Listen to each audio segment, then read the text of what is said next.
So I want to give you an update of what's happening with the Fiesta. I've seen a few comments, so I thought I'd give you a quick update. Now, I've been buying panels for it, and you see it in its last state. Now, I've been looking around the car, and I've pulled off, you see I've pulled off the light, looked inside the arches or whatever. One of the things that I have seen is this side here, you can see, has been untouched from the factory, so it's only got, like, you know, rust bubbles or whatever. You can see the panels, they all overlap nicely. You've got the spot welds along here, and it's all good. That would be easy to replace that whole panel for that reason. And you can see that this panel is actually a Ford panel. You can just about see the stamp in there. You can see that there, it's a Ford panel. So when I've got underneath it, I've had it up in the air, this panel from the behind along here is actually solid. It just starts to get rusty along here where it's had the repair. Now, one thing I noticed was that in the past this has obviously had some welding done, and if you look along here, the line has been welded over the top and then painted. So you can see here, it's going to make it really awkward because you've got a panel here, and this is obviously where it rusted. You know what I said to you in the old Ford RS Turbo vids. They always rust on the repairs because people just can't do the repairs properly. You can see here, if I've been digging around, and there's just filler over the top of rust. Literally, it just snaps in half because someone thought like there's more filler there than there is metal. So you can see that's been done in the past, but the problem is, because it has been done in the past, it's over the top of the panels, and this part here is where the quarter panel joins to the rear panel and then joins to this light panel, this whole seam here, which has been bloody welded over. So it's going to be so much more difficult to replace this panel. Now what I'm thinking, because I wanted to replace the whole lot, the whole panel, the whole quarter panel, I'm thinking about actually joining this section into the original panel for that reason alone. So what I'm going to do is obviously wire wheel this down, get the paint off it, get all the filler off it, and see what we're dealing with the welding wires. And you can see even here, now I'm not sure if that's been welded or if that has just been fillered over that seam line, because I can't even remove this panel out of here now. You see the rear quarter, so I might have to just join that in as well. But this other side can be completely refreshed. Luckily, you can hear here, this panel is actually really solid. So I've looked at it from behind, scratched it, it goes back to bare metal, absolutely perfect. So it might be easier for me to join this in. I'll be able to join it in so it's seamless, but I need to see what's going on with this section here. Now I've took the light out of the back here, it's actually like pretty much rot free, you know, just a little bit of surface rust or what. I've dug it around with a screwdriver and it's actually really good in here, so that's why I don't really want to be pulling all this section out. I'd rather just join it in. It's going to make it a lot more easier for me, especially with that panel. I'll probably just join this panel in here to this arch, and you can get a replacement panel for this. It's only really got a bit of bubbling, but this one, as you know, is pretty much cosmetic because it's just like filler and that underneath it, not that hard. So I'm probably going to join this quarter in. The whole idea was I was going to replace this panel, but as you just see from the inside, it's actually really good. So I'm probably going to just join it in like a body shop would. But the main thing is, what I didn't want to do at the minute is grind it all back, get it back to bare metal, and then leave it over the winter or whatever till the spring in bare metal, because it will just obviously, bare metal gets oxidized really quickly. You can see it's not too bad, so it won't be that hard to do. You see with the old Escort, we've done all that, got that totally rot free, and this is, as you say, more cosmetic stuff. Most of it's hidden behind the body kit and the bumper. Most people just bodge it up and get it through an MOT, but that's not me. So just in the process right now of swapping over these injectors. Now you can see we're going to the 630 £60 a minute injectors rather than the 470cc at 3-bar injectors. Now these injectors are absolutely maxed out now, so the reason we kept these on is so that we could see the absolute limit of them, so that people on the internet were saying about the limits of them with this power and that power. I wanted to actually find out in real world times what the limit of them injectors was. So we found that out now. They're actually 100% duty. So now we're going to change over to these 630cc. These are the Decker ones, but in the future I'm going to get some Bosch ones, because the Bosch runs slightly better on these ECUs than the Decker ones do. So we're going to try these Decker ones, see how they get on, see if we can get the fueling right, and then scale in some properly Bosch ones. So as usual, when you're swapping these over, I just want to compare the two together. I'm just changing over the O-rings, so you can see the actual height of the injector injector is identical between the two, but the body's slightly narrower. The only difference is what I normally do is I change these seals over to the Cosworth seals, because the Cosworth seals are slightly thicker and they're a little bit more rubbery, so they deform a little bit better when you're getting them in. It's a really tight fit, so what I normally do is use a little bit of lube spray, and so it stops them splitting, because it's very important to have a good vacuum in the inlet manifold. And then we've got no vacuum leaks, and then what I normally do is I do a boost leak check straight afterwards after anything like this. So the reason a lot of people use these injectors is because they're a completely direct fit. You can see even the clips on the fuel rails run exactly like the Bosch ones do, so they're a perfect upgrade. Sometimes the easiest things turn into a long job. Now you can see I've changed the injectors out, everything's back together, but I'm going to have to pull the inlet completely back off again, because the inlet on this car is so heavily ported, especially with the head, that the stock gasket just doesn't fit. And I've put in a brand new GM gasket in the inlet, thinking, oh, you know, that I'll get away with that, but normally I have to make a custom gasket for it. So when I've just done a boost leak check, I thought it was coming from the injector seal, but it's actually coming from the top of the head. I used my fairy liquid spray and obviously the boost leak checker, and it's blowing out from the top of the inlet manifold. Normally I have to make a custom gasket, and that's what I'm going to get on with now. So the whole inlet and everything's got to be pulled back off, which is awesome. So just to make sure the inlet flange is absolutely perfect, you can see I've just resurfaced it, and then what I've done is I went over it with a flat bar and some feeler gauges, and I covered the whole mating surface, so that when I skimmed it, I made sure that there was no obviously blue marks and everything for the low and high spots, just like you would do with Bodywork. So that's now perfectly flat, so I know that's not the issue. Something I always struggled with making these custom gaskets was these holes. I had to cut them in a circular pattern and not, you know, frail the gasket with a blade.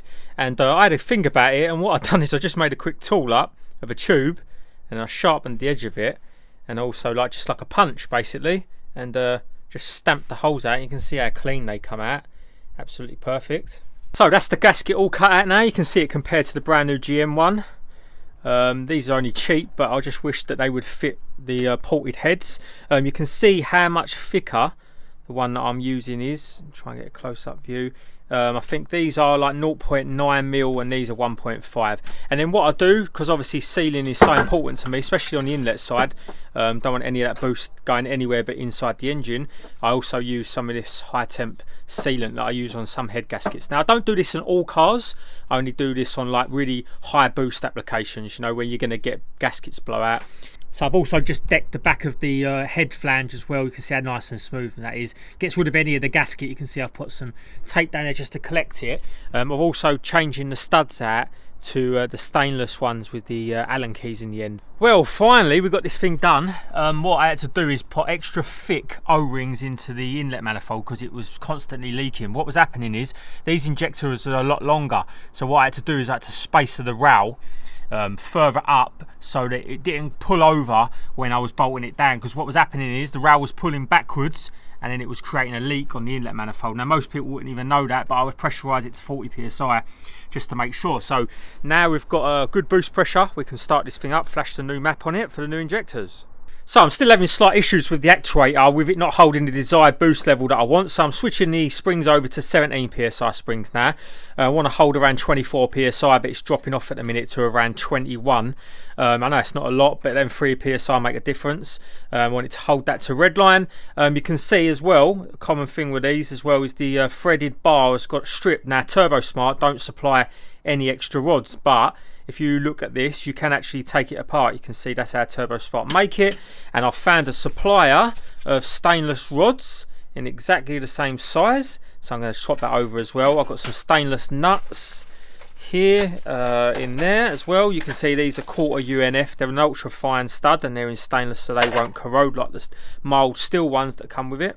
And also what I did is I went for a slightly shorter rod. You can see it's about a centimetre shorter, because this left hand rod, this actuator is actually meant for an EFR. It was off my EFR turbo, so I went for a shorter rod so that I've got a little bit more preload to play with. So what I'm going for now is I'm going for the 10 psi outer spring as opposed to the 7 psi outer spring with a 7 psi inner spring, so it's going to be around 17 psi. And the way to test that is unplug the map sensor and let the ECU just run off of standard spring pressure, and you'll be able to test exactly what boost it's running without using the boost control solenoid.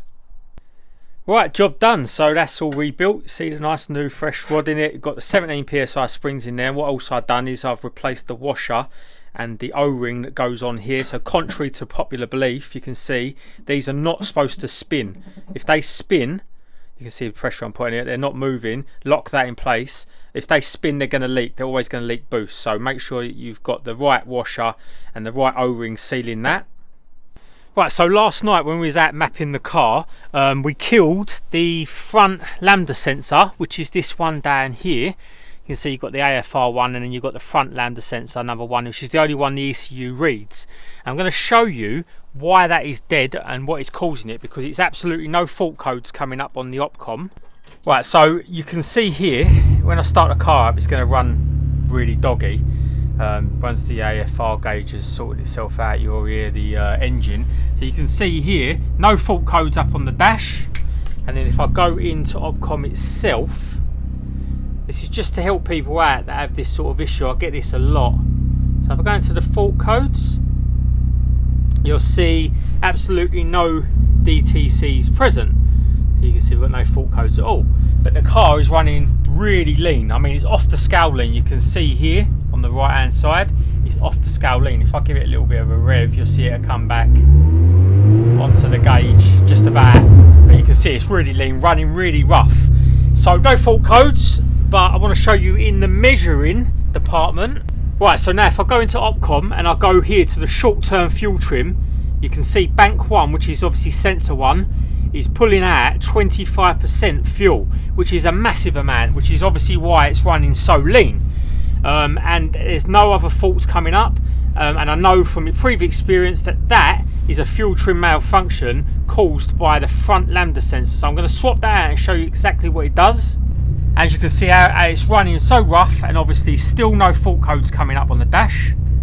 And you can hear how the car sounds like it's cammed, but it's obviously has got cams in it, but there's no way they're near that aggressive. So this right hand side Lambda sensor is the one I've just removed out of the car, and you can see cosmetically it looks absolutely fine. There's no way of telling cosmetically, and this is a spare one that I've got on the left hand side. This is the one that I'm going to put into the car. I know it works fully, but I'll get a brand new one for that as well. Right, so new Lambda sensors in. It's a 22mm. Don't have to be done up super tight, so we'll test it again. Right, now what to do is go back into Opcom, and although there's going to be no fault codes coming up, click on fault codes, see reading fault codes, no DTCs present, and then clear fault codes. And what that's going to do as well, that's going to clear the fuel trims, the learned fuel trims on the car. So now you can start the car back up, and then it's going to self-learn again. So what to do is go back into the measuring blocks, skip across. You can see the car's now self-learning. I mean, here straight away. See, look, fuel, short-term fuel trim is on 0%, so it's going to go up and down, but you can see it was on -25, which is the max it can pull out, and now it's down to 0. And you can see AFRs are sorting themselves out now, so that will clear up, and once the car's learnt its trim again, that will sit around 14s. And you can see it started to learn it already, a little bit of a throttle. So there you go, you can see now that the AFRs are starting to learn the fuel trim again. So you can see it's idling absolutely perfectly again. Same again, no fault codes coming up, and the car running mint again, just with a change of front Lambda sensor. Now there was obviously no fault codes coming up, as I say, and there would be no other way of knowing, but I get a lot of messages of why my car's running like this and got a fuel trim malfunction or whatever. This is the issue. So front Lambda sensor, very important on these cars, even though they're still a narrow band. And now you can hear the exhaust note difference, how much different that exhaust note is. Just a perfect idle now. So that's sorted. So I'm just in the process at the minute of porting out another exhaust manifold, obviously for a KO6. This manifold's only done about 500 miles. You can still see it's got like the copper coating that comes on the car. All I've done is I've sprayed some silver paint onto the gasket, so that we've got the gasket shape on there on the manifold, so I can port it out to that side. So you can see how much I've opened it up already. If you know these manifolds, you see there's normally big ridges and everything inside there. You can see how much I've opened it up inside. Number 3 is always the culprit for reversion on these cars. So if you have 2 Larry cams with these exhaust manifolds, the exhaust gases are always going to push back into number 3 cylinder, obviously you can see there. One thing I want to say about these manifolds, if you're trying to put a lot of power through them, they will take it, but after like a good 3 or 4 years of constant abuse, they will start to crack, and everyone knows that they obviously crack around the wastegate, but that's not the problem. The problem is they crack inside the exhaust housing, and this is just going to have a problem with the turbo spooling. It's not going to hold boost properly. Everyone blames the actuator, the turbo itself, but it's actually the manifold. So use them as a consumable, throw them away, replace them. They're only like 150, 200 quid, and while you're doing it, get them ported out for extra airflow. So I've just pulled the downpipe to the mid pipe off again because I've just blown out the gasket. You can see this one hasn't got firing on it, and it started leaking out of here. It was making a nasty noise, so I've changed them to the firing type ones. The only reason I don't normally use these ones on that sort of size flange is because you can see there's a lot thicker gap here as they're opposed to is on this section here, but sometimes you can get away with it when you fit two together, so that's what I'm going to give it a go. So it's like the month of all the cracks at the minute. So obviously you see in the Evo video that this manifold has a crack in it that's going all the way around the collector. You see that?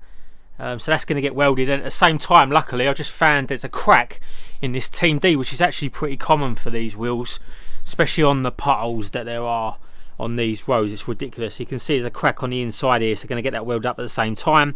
Lucky I've got a spare to put on, so I'm just going to bang this tyre. You see, like it's loads of tread and that left in it. Bang this tyre on the spare and get that on. So I just got the tyre pulled off quickly so I can show you the crack from the inside, and I sanded it down as well, so that's a little bit easier. You can see what happens, you know, as soon as you hit the potholes on these roads in this country, you get these cracks, because these are lightweight wheels obviously, and they're in a custom offset and a custom width. They're an 8J with an ET32, so it's not easy to just go and buy another one. So just get this one repaired, use it as a spare, use it on track, and don't have to worry about hitting any more potholes and getting it cracked. So probably just drill a hole in it first and get it TIG welded along there. And obviously one of the reasons why you drill a hole is to stop the crack spreading. So if I drilled a hole in there, filled it in, you're not going to have the crack spreading along any further.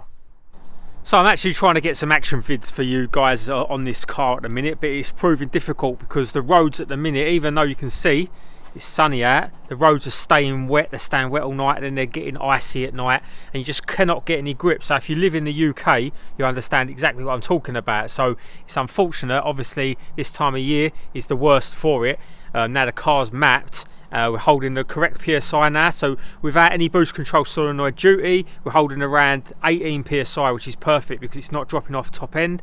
So at 7,500 RPM, it's still holding 20-21 PSI. Anyone knows these little turbos, especially with the restrictive exhaust manifolds, you'd know that they normally drop off way before then down to like 17-16 PSI. So for it to be holding that amount of boost up top is brilliant.